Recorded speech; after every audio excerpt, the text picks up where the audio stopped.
वो जो कहते हैं ना कि सरे आए ना मेरा अक्स है, पसे आए ना कोई और है, उसी किस्म की सूरत हाल इस वक्त चल रही है। और कुछ समझ नहीं आ रहा ज़्यादा कि who is calling the shots, लेकिन शायद समझ आ रहा है और बताया नहीं जा रहा कि who is calling the shots. कुछ इस किस्म की चीज़ें चल रही हैं। आपको छोटी-छोटी सी एक दो बातें बताऊँ, उसके बाद हम पीएसएल पे चलते हैं कि पीएसएल 9 की क्या सूरत हाल बनेगी। आप देखें कि सारे का सारा वेट जो है ना वो डायरेक्टर के लिए, डायरेक्टर स्पोर्ट्स के लिए, डायरेक्टर पीसीबी के लिए पूरे का पूरा वेट डाला हुआ था अब्दुल रज़ाक के पलड़े में कि अब्दुल रज़ाक को जो है ना किसी तरह से हमने बना देना है डायरेक्टर स्पोर्ट्स। लेकिन पता चला कि लॉबिंग अंडर द टेबल जो है वो मोहम्मद हफीज़ के लिए हो रही थी। तो ये कितनी इंटरेस्टिंग बात है, कितनी मज़े की बात है।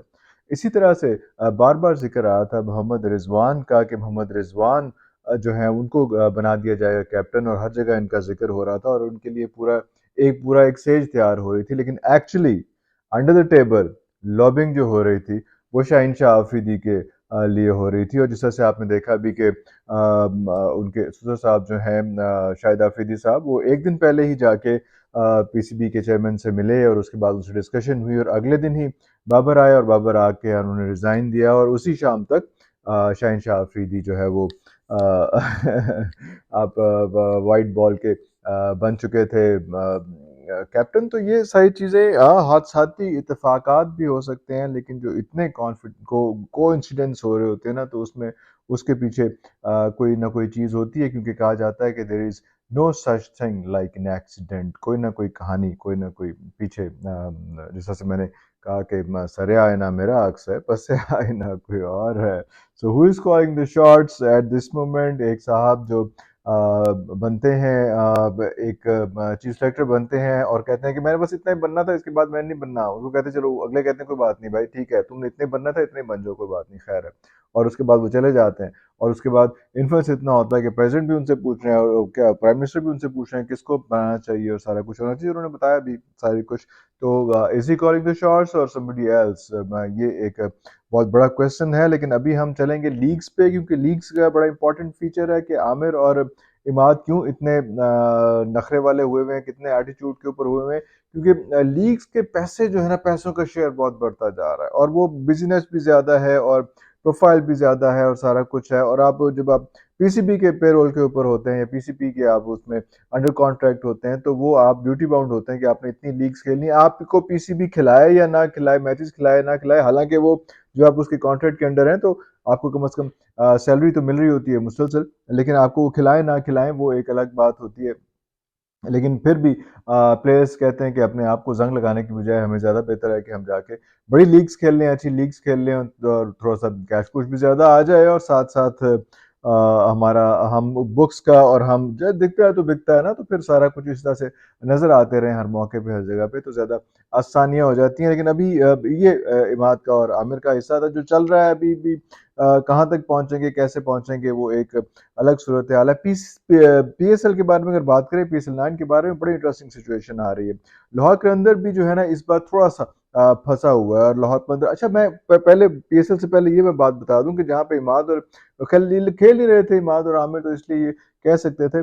लेकिन बिग बैश में बहुत हैवी रकम ऑफर हुई थी बाबर को। लेकिन बाबर ने कमिट किया कि नहीं, मैं, क्योंकि वो ऐसे भी बाबर क्यों करेंगे यार, कैप्टन है और खेल रहे हैं और इस वक्त सिचुएशन ऐसी है, यहाँ पे छोड़ के अगर चले जाते तो बड़ी और सूरत हाल हो जाती है, बड़ी जगहसाई होती है। अभी जो लोग उनकी फेवर में बात करते हैं, लोग उनके अगेंस्ट चले जाते हैं। तो बिग बैश में आपको ये बात बता चलूँ कि बहुत बड़ी अमाउंट जो करोड़ों में बनती है, उन्होंने वो ठुकराई है कि नहीं, मैं अपने नेशनल लीग और नेशनल चीज़ें खेलूंगा, सारा कुछ वो करूंगा, उसके बाद फिर आगे करूंगा। और जो नेशनल कमिटमेंट है, और होना भी ऐसे चाहिए कि नेशनल कमिटमेंट आपकी फर्स्ट प्राइम प्रायोरिटी होनी चाहिए। Coming back to PSL again, Lahore Qalandar में मसला ये आ रहा है कि एक बंदा अब एटीट्यूड में आ चुका है। अब बंदा वो सिर्फ लाहौर कलंदर का कैप्टन नहीं है, एक बंदा जो है अब वो वाइट बॉल का पाकिस्तान का कैप्टन है। और अभी उम्मीद है कि वर्ल्ड कप तक वही कैप्टन रहेगा। ये बड़ी इंटरेस्टिंग चीज़ है जो 6-7 महीने के बाद आ रहा है अमेरिका में और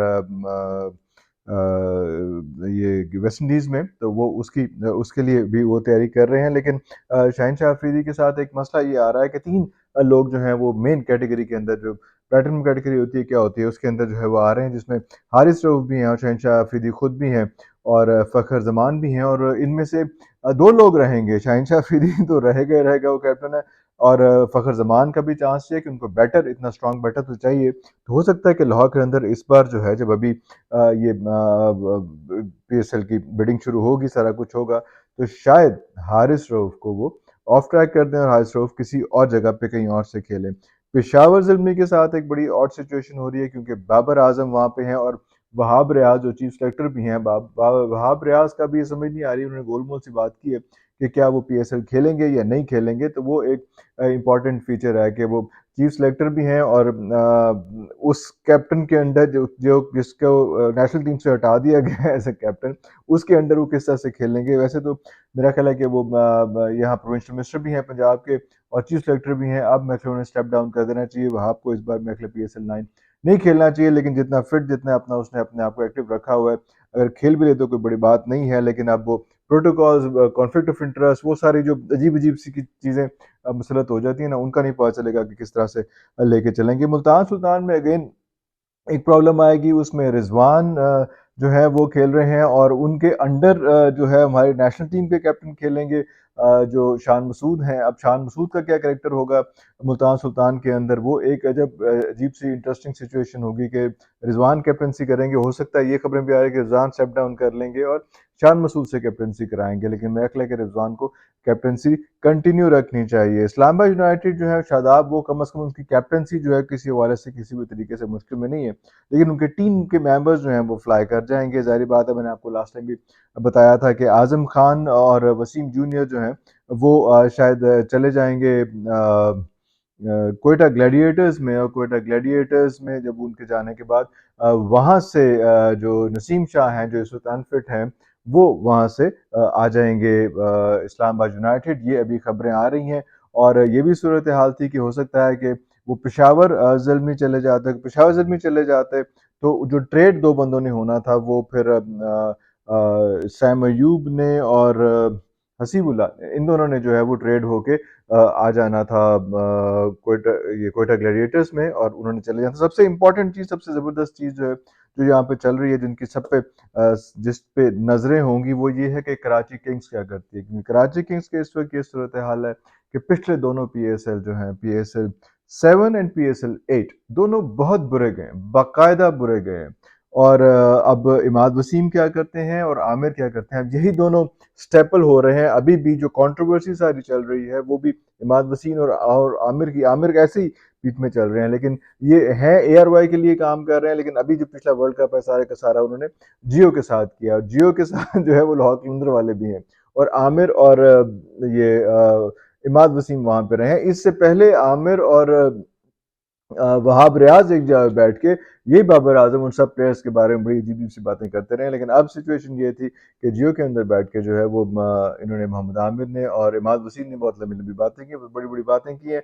और अब जब वो एयर वाई के अंडर जो कराची किंग्स है उनके साथ खेलेंगे तो क्या सूरत हाल बनेगी, क्योंकि शुएब मलिक तो वहां पे हैं, तो क्या कराची किंग्स इस बार दोस्तियां निभाएगा, यारियां निभाएगा, या वो जिसको पंजाबी में हम कहते हैं ना कि मंजी थले डांग फेरेगा, कि क्या सूरत हाल बनती है। क्या हमने हमेशा की तरह इसी तरह से सबसे पहले निकलने वाले बनना है जिस तरह से पीएसएल 7 में और पीएसएल 8 में हुआ, या इस बार कोई नई स्ट्रेटजी के साथ, नई टेक्निक के साथ, नए कोई जज्बा जुनून तो हिम्मत ना हार टाइप चीज़ के साथ जो है वो इस वक्त पीएसएल 9 में कराची किंग्स अपेयर होता है। क्योंकि अगर यही टीम है और शुएब मलिक तो कमिटेड आदमी, डेडिकेटेड आदमी है, लेकिन इमाद वसीम और आमिर जो है वो क्या परफॉर्म करते हैं। शर्जील खान भी उनके साथ ओपनिंग है, लेकिन जो पीएसएल 8 था उसमें शर्जील खान ने मेरे 4 मैचेस खेले थे और वो बहुत ही बुरी परफॉर्मेंस थी उनकी। मेरे 40-50 रन इन टोटल शायद उन्होंने बनाए थे।